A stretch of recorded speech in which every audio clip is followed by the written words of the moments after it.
de número 90, diz assim: Senhor, Tu és o nosso refúgio sempre, de geração em geração. Antes de nascerem os montes e de criares a terra e o mundo, de eternidade a eternidade, Tu és Deus. Fazes os homens voltarem ao pó, dizendo: retornem ao pó, seres humanos. De fato, 1000 anos para ti são como o dia de ontem, que passou como as horas da noite. Como uma correnteza, tu arrastas os homens, e são breves como o sono, são como a relva que brota ao amanhecer, germina e brota pela manhã, mas à tarde murcha e seca. Nós somos consumidos pela tua ira e aterrorizados pelo teu furor. Conheces as nossas iniquidades, não escapam os nossos pecados secretos à luz da tua presença. Todos os nossos dias passam debaixo do teu furor, vão-se como um murmúrio. Os anos da nossa vida chegam a 70 ou a 80 para quem tem mais vigor. Entretanto, são anos difíceis e cheios de sofrimento, pois a vida passa depressa e nós voamos. Quem conhece o poder da tua ira? Pois o teu furor é tão grande como o temor que é devido. Verso 12: ensina-nos a contar os nossos dias, para que o nosso coração alcance sabedoria. Volta-te, Senhor. Até quando será assim? Tem compaixão dos teus servos. Satisfaz-nos pela manhã com o teu amor leal, e todos os nossos dias cantaremos felizes. Dá-nos alegria pelo tempo que nos afligiste, pelos anos em que tanto sofremos. Sejam manifestos os teus feitos aos teus servos, e aos filhos deles o teu esplendor. Esteja sobre nós a bondade do nosso Deus soberano. Consolida para nós a obra de nossas mãos, consolida a obra de nossas mãos. Vamos repetir o verso 11, todos juntos ali no Data Show, verso 12, desculpa. Verso 12 diz assim: ensina-nos a contar os nossos dias de tal maneira que alcancemos corações sábios. Amém. Pode deixar na tela esse versículo que nós vamos nos reter mais nele. Hoje ainda eu conversava com a minha esposa sobre os nossos filhos, e ela tinha mexido ali numas fotos, e a gente estava vendo o Kenny, meu filho, ainda bebê. E quando a gente começa a ver fotos antigas, a gente percebe que o tempo passa mais rápido do que imaginamos. Meu filho parece que chegou em casa ontem no colo da minha esposa, e agora já faz 9 anos, né? Já está um molecão na pré-adolescência, e isso às vezes assusta. Como passou rápido. Sou pai hoje de 2 crianças maravilhosas, e de vez em quando eu ainda me pego lembrando da minha infância.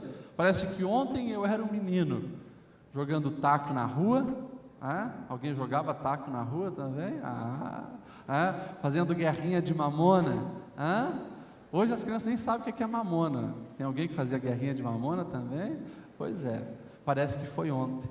O tempo passou, a minha testa parece que está aumentando. Não sei se eu chego igual ao Ricardo, creio que não, professor Aguiar. Mas o tempo passa muito depressa. O tempo voa.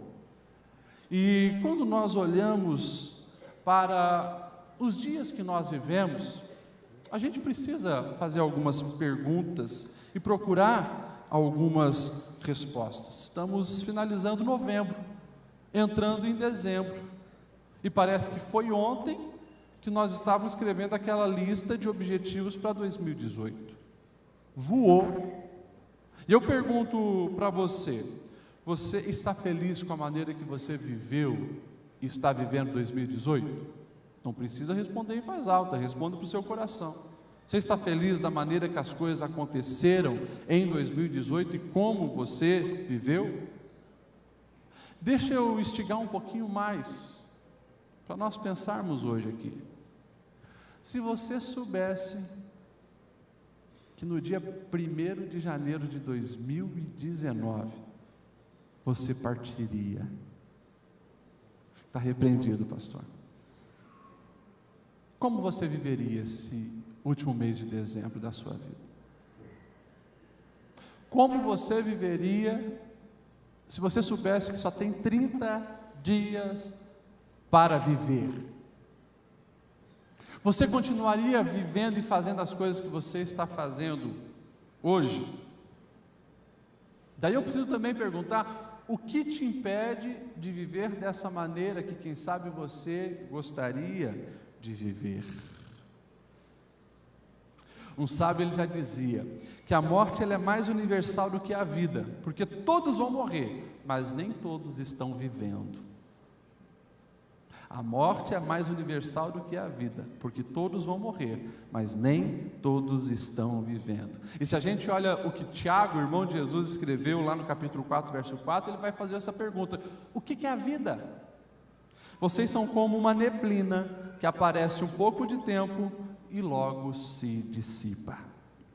Esse salmo que nós lemos, o Salmo 90, ele é um salmo muito interessante, ao mesmo tempo inicialmente apavorante, e depois no final a gente começa a entender. É o único salmo que nós temos registrado de Moisés. O único salmo que nós temos registrado de Moisés. Moisés, aquele homem que você conhece, escolhido por Deus para tirar o povo do Egito e conduzi-los à terra prometida. Quando você, por exemplo, faz uma viagem dessa, onde a gente passa pelo Egito e entra na terra prometida, você imagina um homem liderando mais de 2 milhões de pessoas, você pensa: olha, esse homem tinha um grande desafio na sua vida. E daí, esse Moisés, que teve a melhor formação da época, porque ele passa 40 primeiros anos no Egito, recebendo o melhor ensino do seu tempo, da sua época, porque o Império Egípcio era a maior potência da época. Depois ele foge e vai para o deserto, 40 anos de deserto, aprendendo na prática da vida também muitas outras coisas. E depois 40 anos conduzindo o povo de Israel. Esse homem, ele ousa fazer uma oração que o verso 12, eu acredito, há lições preciosas para a nossa vida. Eu gostaria de falar nesta noite sobre viver melhor a cada dia. E tudo começa com o verbo ensinar.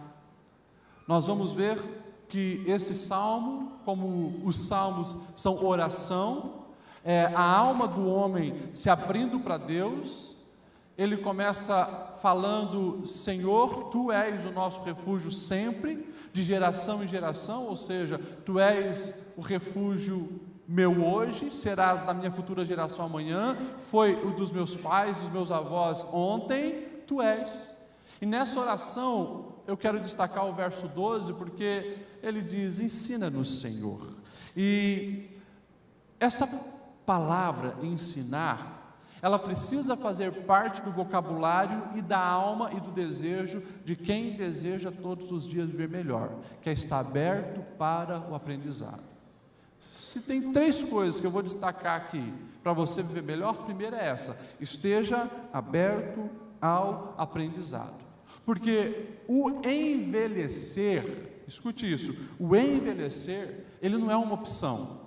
Todos nós vamos envelhecer. Por mais que a indústria farmacêutica e a indústria de cosmético, trabalham muito para tentar retardar a aparência do nosso envelhecimento, e de repente você vê as pessoas fazendo botox, fazendo uma coisa aqui, uma outra ali, tentar aparentar uma idade mais nova do que realmente tem, mas todos nós envelhecemos. Envelhecer não é uma opção. Agora, o amadurecer é uma opção. Amadurecer é uma opção. Nós podemos encontrar pessoas de 70 anos que escolheram não amadurecer e continuam reproduzindo os mesmos erros e equívocos em todas as áreas da sua vida que praticavam quando tinha 30 anos ou 20 anos. Passaram pela vida sem escolher amadurecer, envelheceram e não amadureceram. Consequentemente, nós vamos encontrar jovens de 20 anos que desde a sua infância escolhem amadurecer. Pessoas sábias, pessoas maduras, que fazem boas escolhas na vida, escolheram amadurecer. E quando eu olho para esse texto, eu coloco esse como o primeiro ponto para nós vivermos melhor. todos os dias estarmos abertos para sermos ensinados. E claro, melhor ainda se for seguindo o exemplo de Moisés. Como ele estava falando com Deus, ele estava procurando aprender com Deus. Senhor, ensina-me, eu quero aprender de ti. Moisés, ele viveu num tempo onde Cristo não tinha vindo. Moisés está muitos anos antes de Cristo. Nós, eu e você que estamos em 2018, nós temos uma oportunidade que Abraão, Moisés, Davi não tiveram. Sabe qual a oportunidade? A oportunidade de ver como Deus faria se estivesse nessa terra também. Porque nós que estamos pós-Cristo, nós podemos olhar para Jesus, que é a encarnação do Deus vivo, e nós podemos ver na atitude de Cristo como que nós devemos e precisamos viver. E daí você começa a observar Cristo e os seus ensinamentos, e aí tem as preciosidades para a nossa vida. Preciosidades como Mateus capítulo 6, verso 26, que você também conhece, que diz assim: não se preocupem com a própria vida, quanto ao que haver de comer e beber e o se vestir. Não é a vida mais importante que a comida e o corpo mais importante que a bebida, mas buscar em primeiro lugar o reino de Deus, sua justiça. As outras coisas serão acrescentadas. A maneira certa de nós aprendermos a viver com Deus, o Senhor Jesus ele está dizendo, não é para andar ansioso. O Senhor não está falando sobre aquela responsabilidade que você tem. Você é um homem e uma mulher trabalhador, e você tem a responsabilidade de pagar as suas dívidas, pagar a água, pagar a luz e assim por diante. O Senhor não está falando disso, o Senhor está falando dessa ansiedade que aflige o coração humano e coloca em você um medo do amanhã. Ele está dizendo, não vai dar certo querer viver a vida sendo dominado por esse medo. E daí, quando nós olhamos o texto de Mateus 6, o Senhor pega pesado. Jesus ele faz uma comparação com os pagãos, dizendo, pois os pagãos é que vivem dessa forma, correndo atrás dessas coisas, dessa maneira desenfreada, mas o Pai Celeste sabe do que vocês precisam. Eu acho fantástica a mensagem, que diz assim: quem não conhece a Deus e não sabe como Ele trabalha, é que se prende a essas coisas. Mas vocês conhecem a Deus e sabem como Ele trabalha. Orientem a sua vida de acordo com a realidade, a iniciativa e a provisão de Deus sobre a vida de vocês. Quando nós olhamos a palavra, nós vamos ver várias e várias passagens nos lembrando sobre esse perigo que aflige a humanidade hoje, a ansiedade, que tira a paz do nosso coração, traz as preocupações do futuro e muitas delas que nem vão chegar para dominar o nosso presente hoje. E a gente vive aflito no agora. Por isso que Pedro vai dizer, lance sobre ele toda a vossa ansiedade, porque ele tem cuidado de vós. Por isso que Paulo vai dizer, ei, vocês não precisam andar ansiosos, mas antes em secreto vai orar. Coloque tudo diante de Deus, porque Deus tem cuidado de nós. Ou seja, quando eu olho para Moisés, depois de tudo que ele passou, ele faz uma oração dessa, eu olho para a minha vida, eu, Lediel, e eu digo, eu preciso reaprender a viver todos os dias. Senhor, ensina-me, porque eu preciso aprender contigo. Eu cheguei de viagem no domingo, e na segunda-feira, um dos atendimentos, uma pessoa que ela tinha feito algo ruim, porque ela desacatou uma outra pessoa, ofendeu, e tipo assim, falou coisas que não precisava, estava de cabeça quente, mas essa pessoa chegou e disse, pastor, eu errei, eu vou pedir perdão. Agora, tudo isso que aconteceu, esse caos que aconteceu, me fez enxergar que a maneira com que eu estou vivendo está toda errada. Eu vivo estressado. A minha esposa fala que eu não era assim há algum tempo atrás, eu vivo estressado, vivo preocupado, eu vivo ansioso, parece que eu nunca estou em paz e eu estou numa estafa, pastor. É por isso que as minhas reações têm sido até incontroláveis. E daí ele falou, eu preciso reaprender a viver. Eu falei, é isso mesmo que você precisa fazer. No dia que eu saí de viagem, aqui no começo de novembro, também aconteceu algo extremamente interessante. Nós viajamos de Floripa para São Paulo, e daí nós pegamos um voo que vai de São Paulo até a Turquia, em Istambul. São 13 horas de viagem dentro de um avião. 13 horas. Né? Tem uma tela, você pode assistir um filme. Eu sempre levo um livro no celular, pego a Bíblia ali. Eu tinha lido Gálatas, eu tinha lido Efésios, já tinha assistido um filme, o tempo não passava, dava uma cochilava, mas não consigo dormir. De repente, passa uma moça no corredor do ônibus, vai até a frente, volta, fica me olhando assim e passa. Achei estranho, né? Passa mais um tempo, umas 2 horas, né? Eu não conseguia dormir, e de repente a mesma moça, a mesma mulher. Ela passa, o avião cheio, né? É um Boeing 777, mais de 300 pessoas a bordo, né? E de repente, essa moça toca no meu ombro, diz: você é o pastor? Eu não conhecia, não era do meu grupo, nós estávamos 27 pessoas, conhecia cada um deles. Eu preciso conversar contigo. Daí tinha um outro irmão nosso, né, que estava no banco da frente, e tinha um lugar vago, pedi para ele trocar. Sentei e conversei meia hora ali com aquela moça. Ela, acho que ouviu alguém me chamando de pastor ali no voo, aí as nossas conversas, e ela abriu o coração dizendo: eu preciso repensar a minha vida, porque eu vivo aflita, eu vivo angustiada, eu sou desviada da igreja, e quando eu ouvi, né, alguém te chamando de pastor, e eu passei antes e voltei, eu senti que era você a pessoa que eu precisava conversar.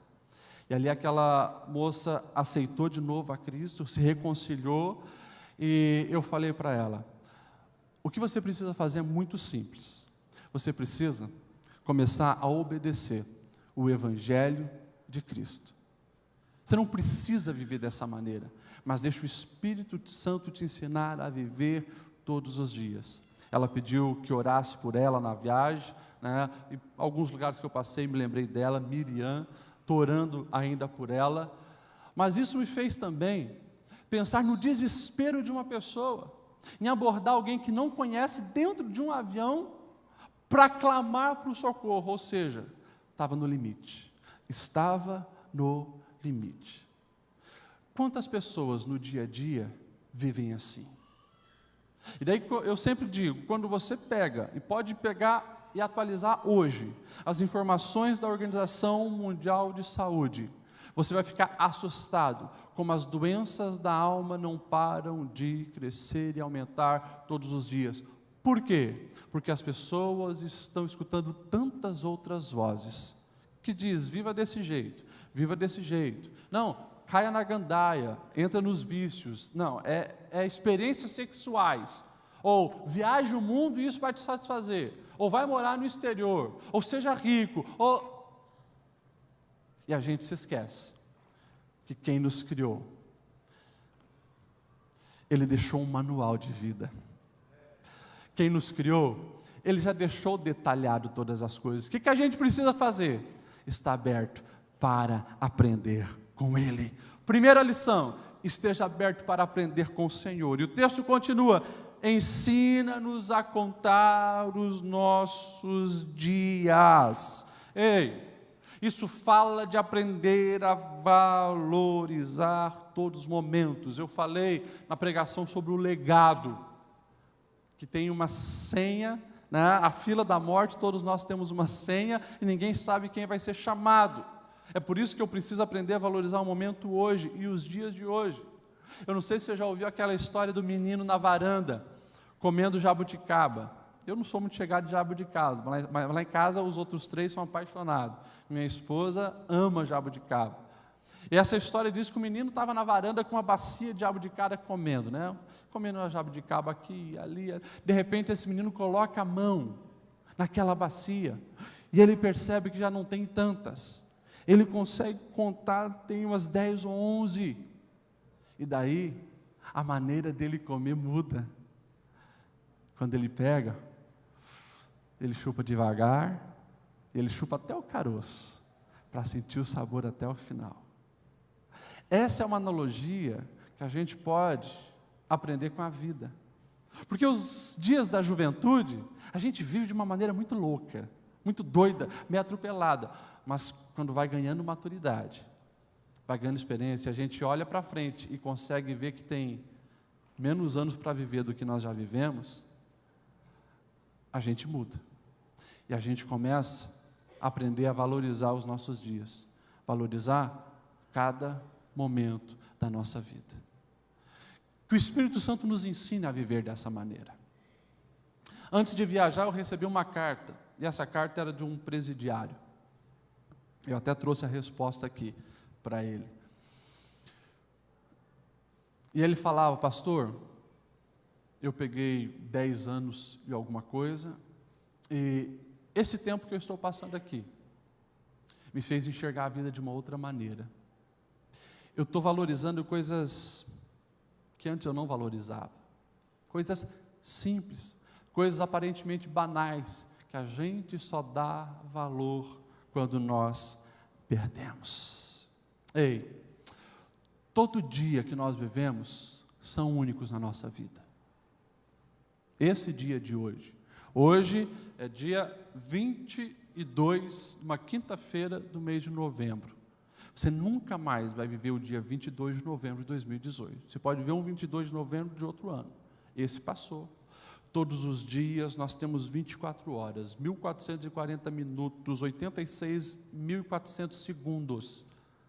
E a pergunta é: você está valorizando o tempo que Deus te deu? Você está valorizando as pessoas que passam hoje pela sua vida? Você está valorizando as pequenas coisas da vida? Nessa viagem que a gente faz, a gente sempre passa na Península do Sinai. Montanhas, terras e areia, só. De vez em quando você encontra um beduíno, que acorda cedinho, vai buscar água em algum poço e carrega cântaro. E todo dia a gente está na nossa casa, a gente abre a torneira e tem água. E a gente muitas vezes não valoriza coisas tão pequenas. É por isso que a sabedoria de Moisés nos ensina a contar os nossos dias. Eu e você precisamos aprender a contar os dias e entender que nós temos o hoje para viver. Por isso que o próprio Jesus ele vai dizer: olha, vivam hoje, porque basta cada dia o seu mal. Só que infelizmente, a geração que nós vivemos, como eu falei, dominada pela ansiedade, só consegue enxergar a felicidade no amanhã. A gente olha para o nosso salário e a gente não está contente, a gente quer ganhar mais. A gente olha para a nossa casa e a gente não está contente, a gente quer uma casa maior. A gente olha para a nossa família e a gente não está contente. A gente precisa arrumar uma outra coisa. As pessoas não conseguem se contentar com as realidades. E para essa geração que ama os Black Fridays, né? A televisão é o que mais revela isso, porque se tem uma de 30, que é uma de 40, não está satisfeito, que é uma de 50, daqui a pouco vai estar com um cinema em casa, mas o coração vazio, porque não aprendeu a valorizar as coisas do dia a dia e as pequenas coisas que Deus nos dá. É por isso que, quando nós aprendemos a contar os nossos dias, a gente é como o menino lá comendo jabuticaba. A mesa não se torna aquele momento só de botar combustível no corpo. A sessão de cinema que a gente faz em casa não é só para assistir um filme, mas é para aprender lições, dialogar e conversar. É por isso que o secar uma louça não é apenas para ficar com a cozinha limpa, mas é para trazer um senso de colaboração, de unidade, de expressão de amor. É assim que a vida vai valendo a pena, mas a gente acha que só vale a pena aquilo que Hollywood nos mostra. E os cabelos brancos vão aparecendo, e a gente corre o risco de olhar para trás e ver que passou tão rápido, e a gente não viveu. E daí o complemento: ensina-nos a contar os nossos dias para que alcancemos um coração sábio. Que fala de quê? Prioridade de busca. Pastor Lediel, o que é sabedoria? O que é essa sabedoria que Moisés está falando?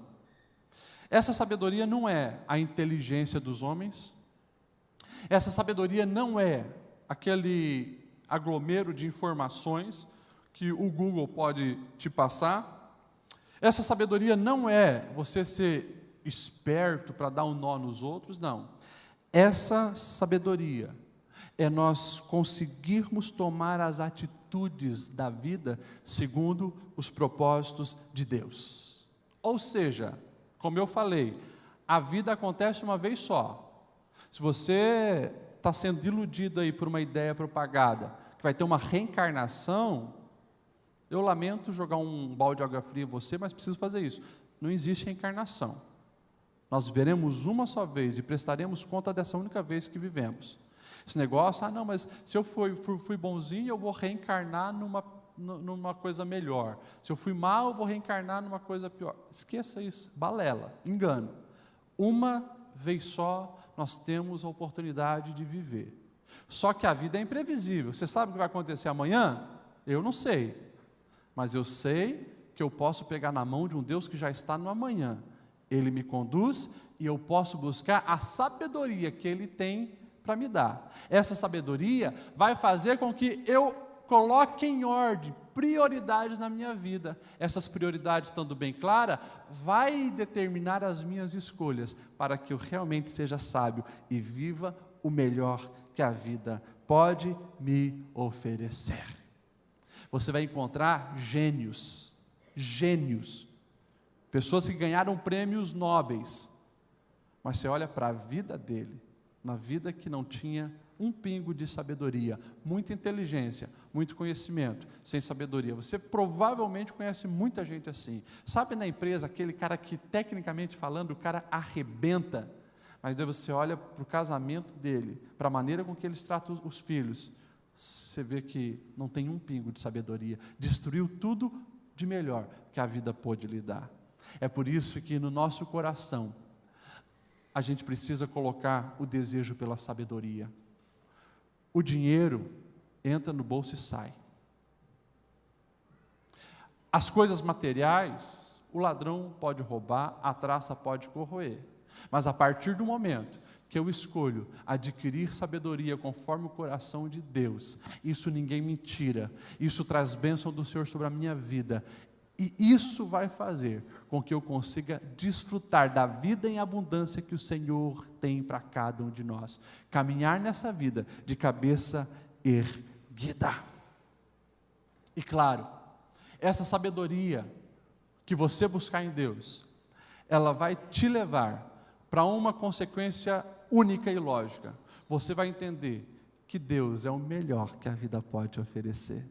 E daí você vai entender que nada mais importa do que você conhecer o Senhor, viver pelo Senhor, amá-lo de todo o seu coração.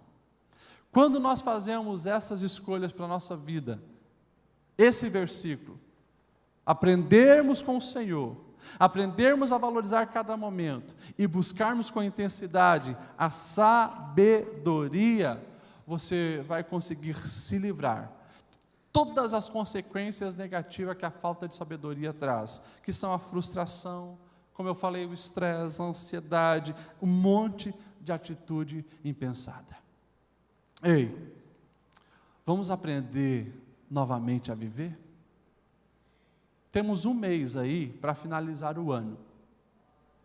E quem sabe, nas perguntas que eu fiz inicialmente, se eu perguntei se você estava contente com a maneira que você viveu 2018, e lá no fundo você sabe que a resposta é não, faça 2018 ainda valer a pena.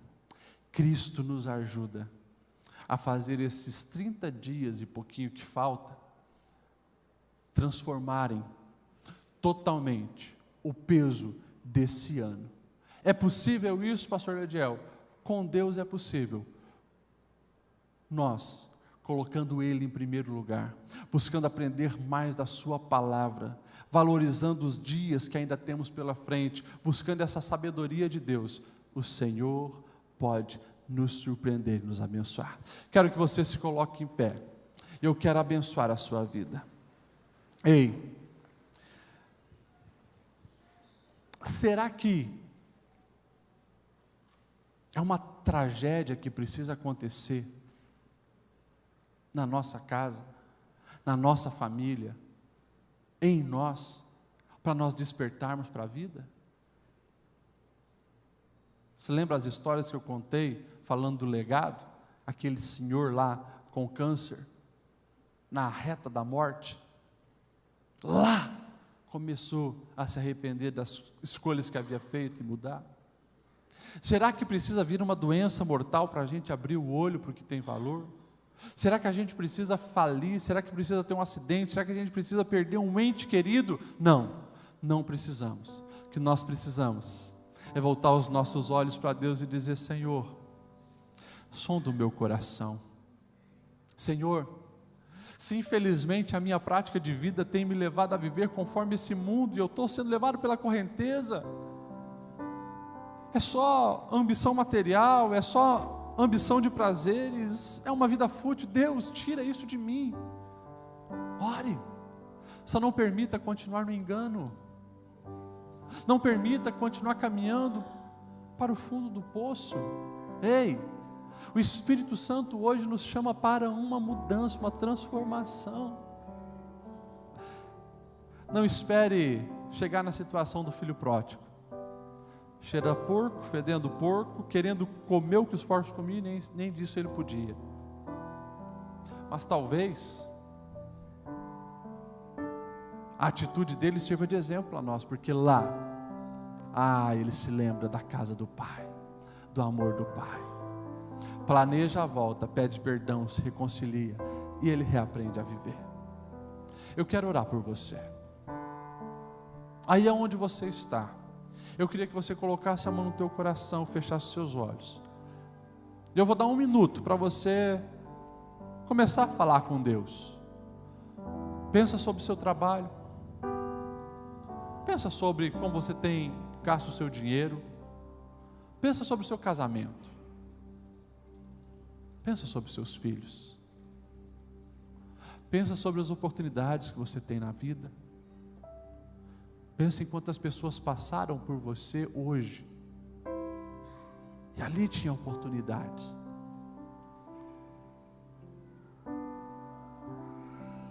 Deus, Tu és maravilhoso, a Tua palavra é linda, e através desse salmo, Senhor, a gente aprende a fazer essa oração. Ensina-nos. Ninguém aqui sabe tudo, ninguém aqui é bom o suficiente, ninguém aqui é perfeito e o dono da razão.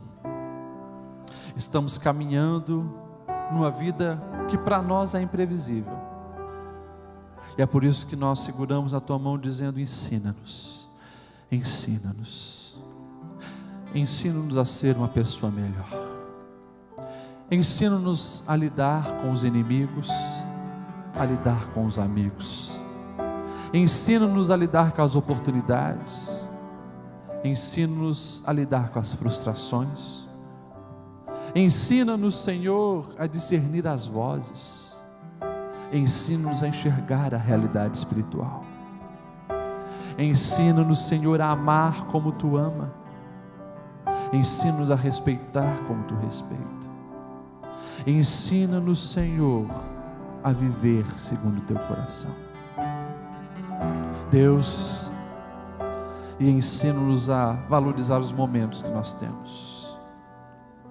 Não permita, Senhor, que nós venhamos ver os dias passarem, entra mês, sai mês, e a gente não melhorou, a gente se conformou com uma vida medíocre, um casamento medíocre, um referencial de pai medíocre, de mãe medíocre. Não, nós não queremos ser, Senhor, essas pessoas que vivem na média, porque Tu nos chamou, Senhor, para a excelência. Perdoe-nos, Senhor, porque quantas oportunidades nós temos perdido de sermos melhor, mas hoje nós entendemos que a jabuticaba dos nossos dias precisa ser degustada de uma maneira diferente. Deus, que as nossas horas contigo possam aumentar, que nós possamos ter desejo, Senhor, pela tua presença, que nós possamos realmente, Senhor, todos os dias nos debruçarmos na palavra e alimentarmos a nossa alma com essa preciosidade, que nós possamos, Senhor, entender que antes de gastarmos tanto tempo em WhatsApp, Facebook, falando com quem não pode nos ajudar, ensina-nos a passarmos tempo conversando contigo, que conhece o nosso coração e tem solução para a nossa vida. Ensina-nos a contar os nossos dias, Senhor, para que nós possamos valorizar os nossos pais hoje, antes que eles se vão, a valorizar os nossos filhos e o nosso cônjuge hoje, antes que eles se vão. Ensina-nos, Senhor, a valorizar as oportunidades que temos todos os dias. E Deus, ensina-nos a buscar acima de tudo a sabedoria que vem de Ti. A sabedoria dos homens, ela é tão passageira, ela constrói castelos na areia, hoje estão, amanhã não estão mais, mas a Tua sabedoria nos leva a investir na eternidade. É essa sabedoria que nós queremos para a nossa vida, é essa sabedoria que nós precisamos no nosso viver, Senhor. Resplandeça o Teu rosto sobre nós e nos dê o discernimento que vem do alto, a sabedoria que nos ensina a colocar todo o conhecimento em prática para fazer as escolhas por excelência. Traga, Senhor, essa luz nas nossas decisões do dia a dia. Eu oro por essa igreja que está aqui, por esses irmãos que estão ouvindo essa palavra, Senhor. E eu peço que Tu repreenda todo espírito de confusão, todo espírito, Senhor, que coloca uma venda nos olhos e essa pessoa não consegue enxergar, a realidade está ali na frente. Dissipa essa confusão e abençoa os Teus filhos, Senhor, com a sabedoria do alto, para que eles possam enxergar o caminho certo todos os dias e assim glorifiquem o Teu nome. Eu os abençoo dessa maneira, em nome de Jesus.